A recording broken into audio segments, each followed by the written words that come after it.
Hello friends. तो आज जो है हम नए टॉपिक की बात करते हैं, रेजोनेंस, है ना। रेजोनेंस की बात करते हैं। रेजोनेंस मतलब एक्चुअली में क्या कि एक ही जो पूरा मॉलिक्यूल है उसके डिफरेंट डिफरेंट स्ट्रक्चर बन जाते हैं। क्यों बन जाते हैं? डीलोकलाइजेशन ऑफ पाई इलेक्ट्रॉन के कारण, है ना। तो method of describing delocalised electron को डिस्क्राइब करना डिफरेंट डिफरेंट स्ट्रक्चर में विद इन सर्टेन मॉलिक्यूल, एक ही कोई भी सर्टेन मॉलिक्यूल्स में, और पॉली एटमिक आयंस में या कोई पॉली एटमिक आयंस में where bonding can not be expressed in single Lewis structure, जहां पर कि कोई भी बॉन्डिंग जो है एक सिंगल लेविस स्ट्रक्चर के फॉर्म में नहीं बताई जा सकती। जैसे अगर हम बोले बेंजीन ऐसा का ऐसा ही रहेगा, ये बॉन्ड इधर रहेगा, ये बॉन्ड इधर रहेगा, ये बॉन्ड इधर रहेगा, ये बदलेगा नहीं, तो ऐसा नहीं है। ये ऐसा भी हो सकता है, घूम भी सकता है, ये इधर आ गया इधर, बात एक ही होगी। तो वो सिंगल लेविस स्ट्रक्चर से यहाँ एक्सप्रेस नहीं किया जा सकता, है ना। तो मॉलिक्यूल और ion with such delocalised electron is represented by several contributing structure called resonance structure. तो क्या होता है कि वो मॉलिक्यूल या आयन जो है डीलोकलाइज्ड इलेक्ट्रॉन के साथ क्या करा जाता है, रिप्रेजेंट किया जाता है डिफरेंट कंट्रीब्यूटिंग स्ट्रक्चर के साथ, ठीक है। तो जैसे कि देखो बेंजीन के भी दो कंट्रीब्यूटिंग स्ट्रक्चर हो गए। लेविस स्ट्रक्चर की बात करूं, लेविस स्ट्रक्चर क्योंकि हमने यहाँ पर लेविस स्ट्रक्चर जब हमने यहाँ बात करी है उसकी, तो हमको एक बार उसको देखना चाहिए लेविस स्ट्रक्चर होता क्या है। लेविस स्ट्रक्चर कुछ नहीं होता, use to show how electrons are arrange around individual atom. कोई भी इंडिविजुअल एटम के अराउंड कैसे इलेक्ट्रॉन अरेंज है मॉलिक्यूल में। इलेक्ट्रॉन जो है वो कैसे शो किए जाते हैं, डॉट्स के थ्रू। जैसे कि कई बार ऑक्सीजन में ऐसे बॉन्ड लगाए जाते हैं, तो ये हो जाता है लेविस स्ट्रक्चर। इसमें भी ये भी रेजोनेंस का ही फॉर्म हो गया। और अगर बॉन्डिंग इलेक्ट्रॉन्स है जैसे कि ये, तो line between the two atoms, जैसे कि line between the two atoms है ना, उसके थ्रू दिखाया जाता है। तो ये लेविस स्ट्रक्चर होता है, ठीक है। लेविस स्ट्रक्चर होता है। जैसे कि एक एग्जांपल बेंजीन का ही लीजिए, तो बेंजीन में देखो आप, ये जो है रेजोनेंस स्ट्रक्चर दो टाइप के हो गए, एक ये हो गया, एक ये हो गया। देखो इसमें यहाँ बॉन्ड था, ये यहाँ शिफ्ट हो गया, ये घूमता रहता है। तो दोनों के कॉम्बिनेशन से हम जनरली जो मेजर ये जो इस टाइप का स्ट्रक्चर बेंजीन का बनाते हैं ना, क्योंकि ये जो है आपका डीलोकलाइजेशन इलेक्ट्रॉन्स का होता रहता है, घूमता रहता है, जिस कारण से हम रेजोनेंस हाइब्रिड बनाते हैं। बात समझ आ रही है? अब फीचर्स ऑफ रेजोनेंस की बात करता हूं मैं। रेजोनेंस के क्या फीचर होते हैं? ये एक परमानेंट इफेक्ट है, ठीक है। उसके बाद क्या बोल रहा है? Involves delocalization of electron, lone pair और पाई इलेक्ट्रॉन। जैसे कि ये पाई इलेक्ट्रॉन है, पाई बॉन्ड का पाई इलेक्ट्रॉन है, तो ये डीलोकलाइजेशन मतलब दूसरी जगह शिफ्ट होना बार बार। तो जैसे ये यहाँ था, यहां से होके ये यहाँ आ गया, यहां से ये यहाँ चला गया, ये वाला यहाँ चला गया। बात समझ आ रही है? कोई दिक्कत? अरे कोई दिक्कत? बात समझ आई ना कि वो delocalization of electron lone pair या फिर पाई इलेक्ट्रॉन की बात कर रहा है। Number of unpaired electron must stay same. Unpaired electron, lone pair की बात नहीं हो रही है यहाँ पे। अगर कोई सिंगल अनपेयर्ड इलेक्ट्रॉन होगा तो वो जो है वो वहीं के वहीं रहेगा, सेम से the same. Resonating structure with lowest energy, जिस रेजोनेटिंग स्ट्रक्चर की लोएस्ट एनर्जी होगी वो ज्यादा रेजोनेंस की तरफ कंट्रीब्यूट करेगा, ठीक है। डीलोकलाइजेशन उसमें ज्यादा होगा। Negative charges are more stable on electronegative atom. Electronegative atom जो होंगे, जैसे कि ऑक्सीजन है कोई स्ट्रक्चर में, ठीक है, तो ये इलेक्ट्रोनेगेटिव एटम है, तो नेगेटिव चार्जेस जो है इसी में ज्यादा स्टेबल होगा, मतलब इसमें एक एक्स्ट्रा वो इलेक्ट्रॉन ले सकता है। Resonance structure with maximum bond and little changes contributes more. वो रेजोनेंस स्ट्रक्चर जिसका मैक्सिमम बॉन्ड हो ज्यादा से ज्यादा और चेंजेस कम हो, वो कंट्रीब्यूट करते हैं रेजोनेंस स्ट्रक्चर के प्रति ज्यादा। Real structure resembles the major contributor. जो रियल स्ट्रक्चर है, जैसे कि ये जो रियल स्ट्रक्चर है और जो ये जो रेजोनेंस स्ट्रक्चर है, तो रियल स्ट्रक्चर जो है वो मेजर कंट्रीब्यूटर मान लेते हैं। वैसे इसमें ऐसा कुछ नहीं होता, पर मान लेते हैं कि ये वाला स्ट्रक्चर 60% कंट्रीब्यूट कर रहा है, ये वाला 50% कर रहा है, 40% कर रहा है, ठीक है। क्यों कर रहा है? कि मान लेते हैं हम कि इसकी जो है लोएस्ट एनर्जी है, इस पॉइंट के हिसाब से किसके लोएस्ट एनर्जी है, तो ये स्ट्रक्चर से ये ज्यादा रिसेंबल करना चाहिए। बात समझ आई? कोई दिक्कत? उसको बोलते हैं हम, वो पॉइंट वो बोलना चाह रहा है, ठीक है। बात समझ आ गई कि जो real structure resemble the major contributor, जो रियल स्ट्रक्चर होगा वो मेजर कंट्रीब्यूटर को रिजेंबल करना चाहिए, ठीक है। All the participating all atoms participating in resonance, जितने भी एटम पार्टिसिपेट करेंगे रेजोनेंस में, must lie in the same plane में होने चाहिए। बात समझ आ गई? मतलब एक ही प्लेन में वो जो है वो होने चाहिए, तभी जाके वो रेजोनेंस सही से होगा। अरे बात समझ आ रही? कोई दिक्कत? तो अब एप्लीकेशन ऑफ रेजोनेंस देख लेते हैं। सबसे पहले एसिड कैरेक्टर ऑफ फिनॉल्स, ठीक है। फिनॉल्स का एसिडिक कैरेक्टर क्या है? तो अल्कोहल्स जनरली न्यूट्रल होते हैं, लेकिन हमारे फिनॉल्स क्यों एसिडिक हो जाते हैं? इसका कारण है डीलोकलाइजेशन ऑफ इलेक्ट्रॉन ये जैसे कि ये फिनॉल का स्ट्रक्चर है, इसमें 2 लोन पेयर्स हैं, ऑक्सीजन पर हाइड्रोजन जुड़ा हुआ है, ठीक है। लेकिन क्या हो जाता है, ये बोलता है कि भाई तू जा, मेरे को तेरी जरूरत नहीं है। क्यों नहीं है जरूरत? क्योंकि ये जो है, ये जो 3 लोन पेयर्स हैं, ये क्या हो जाएंगे, लोकलाइज हो जाएंगे, तो मेरे को तेरी जरूरत नहीं है। तो मतलब ये जो है ना, एक और लोन पेयर रख सकता है। क्यों रख सकता है? क्योंकि ये फिनॉक्साइड आयन हम देखेंगे। तो ये बोलता है कि भाई तू चला जा हाइड्रोजन, और हाइड्रोजन जो भी देगा वो एसिडिक हो जाएगा। ये बड़े आसानी से हाइड्रोजन दे सकता है। क्यों? स्टेबिलिटी के कारण, है ना, रेजोनेंस स्टेबिलिटी के कारण। अल्कोहल ऐसा नहीं कर सकते, इसलिए ये एसिडिक होता है। क्या होता है? एसिडिक, है ना, एसिडिक होता है। अब देख लेते हैं resonance stability of phenoxide ion, ये जो बना, इसकी स्टेबिलिटी देख लेते क्या एक्चुअली में होता है।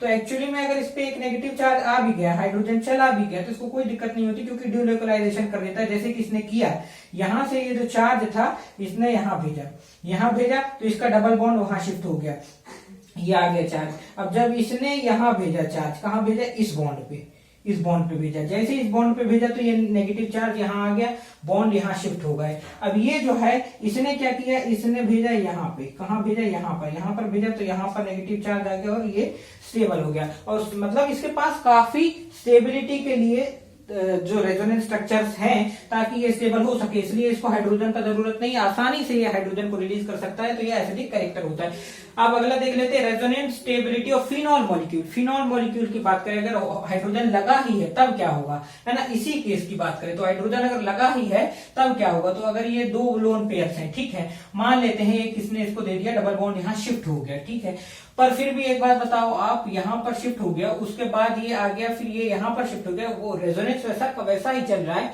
लेकिन अगर कायदे से आप देखो तो एक जो हाइड्रोजन है ये एक्स्ट्रा में जुड़ा हुआ है, जिससे क्या हो रहा है कि थोड़ा सा अनस्टेबिलिटी आ रही है। तो रेजोनेंस स्टेबिलिटी फिनॉक्साइड आयन की थोड़ी ज्यादा होती है, बजाय कि फिनॉल से थोड़ी ज्यादा होती है ना। तो फिनॉल से थोड़ी ज्यादा होती है, जिस कारण से आसानी से हाइड्रोजन दे देता है और एसिडिक कैरेक्टर हो जाता है। बात समझ आ रही है? कोई दिक्कत? इस तरीके से ये पूरा एक्सप्लेन हो गया। अगला जाता है basic character of amines. Amines का बेसिक मतलब लोन पेयर को देना, हाइड्रोजन को एक्सेप्ट करना, जिसको हम प्रोटोनेशन बोलते हैं।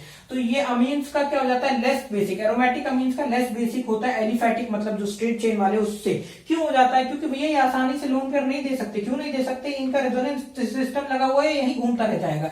देख रहे हो ना, ये जो लोन पेयर है, ये लोन पेयर यहाँ आ गया, ये नेगेटिव चार्ज आ गया। ये लोन पेयर जो है ये यहाँ चला गया, यहाँ नेगेटिव चार्ज आ गया। ये लोन पेयर जो है यहाँ चला गया, सॉरी यही लोन पेयर जो है ये यहाँ चला गया। तो क्या हो गया आपका, यहाँ नेगेटिव चार्ज आ गया, वापस से वैसा स्ट्रक्चर। तो इसके पास काफी रेजोनेंस स्ट्रक्चर है, जिस कारण से जो है लोन पेयर उसके पास है। और लोन पेयर क्योंकि उसके पास रह सकता है, तो वो लोन पेयर देगा नहीं तो प्रोटोनेशन नहीं करेगा, मतलब हाइड्रोजन को एक्सेप्ट नहीं करेगा, मतलब उसका बेसिक कैरेक्टर कम है एलिफैटिक अमीन्स के मुकाबले। स्टेबिलिटी ऑफ कैटायंस की बात करते हैं। Methoxy Mithil cation more stable है मिथिल कैटायन से। तो ये मिथिल कैटायन तो ये हो गया।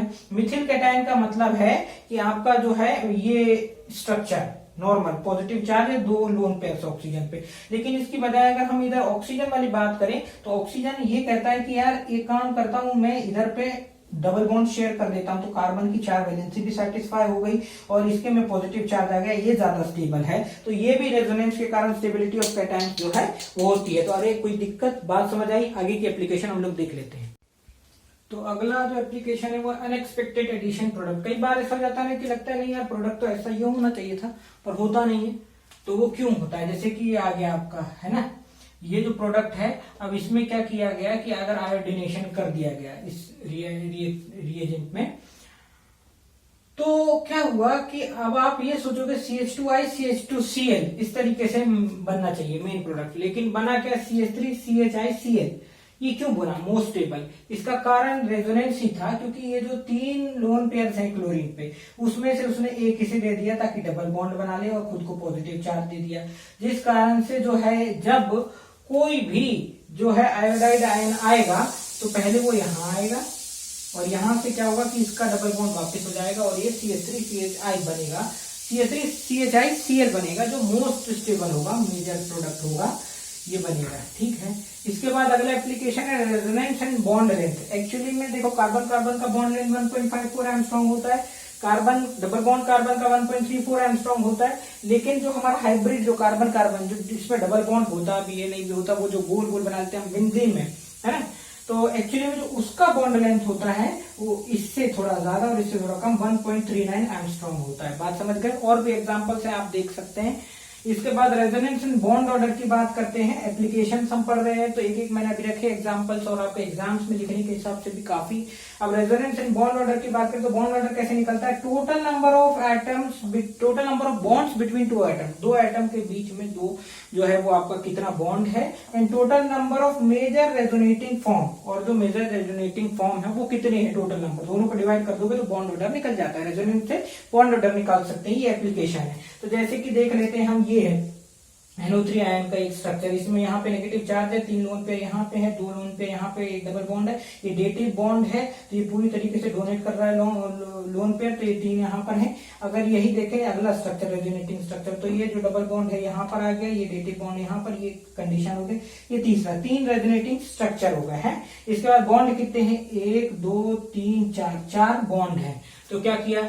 4 बॉन्ड डिवाइडेड बाय 3, तो 1.33 एंगस्ट्रॉम जो आपका मतलब 1.33 बॉन्ड ऑर्डर आपका आ जाएगा। ठीक है, एंगस्ट्रॉम नहीं बोलेंगे। Resonance and dipole moment, resonance and dipole moment की मैं बात करूं तो रेजोनेंस इफेक्ट और डाइपोल मोमेंट, रेजोनेंस जो है वो डाइपोल मोमेंट को इफेक्ट करता है, बात समझ आ रही।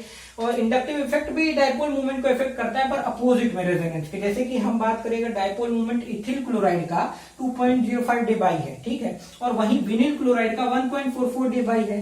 ठीक है, बात वही है, दोनों में उतने ही कार्बन है, सब है, लेकिन क्यों है ऐसा? एक्चुअली में ये है रेजोनेंस और उसके कारण है क्या? Inductive effect. इंडक्टिव इफेक्ट भी लगता है विनाइल क्लोराइड में, पॉजिटिव आयन यहाँ से देता है, नेगेटिव इफेक्ट जो है यहाँ पर नेगेटिव चार्ज होता है, तो ये जो इलेक्ट्रॉन का जो वो हो रहा है, क्या हो रहा है? शिफ्टिंग हो रहा है, ये इंडक्टिव इफेक्ट है। इसके अलावा रेजोनेंस भी लगता है, रेजोनेंस अपोजिट डायरेक्शन में लगता है, जिस कारण से जो है इसका जो बॉन्ड डाइपोल मोमेंट जो है वो घट जाता है, 1.44 dBi हो जाता है। बात समझ आ रही? कोई दिक्कत?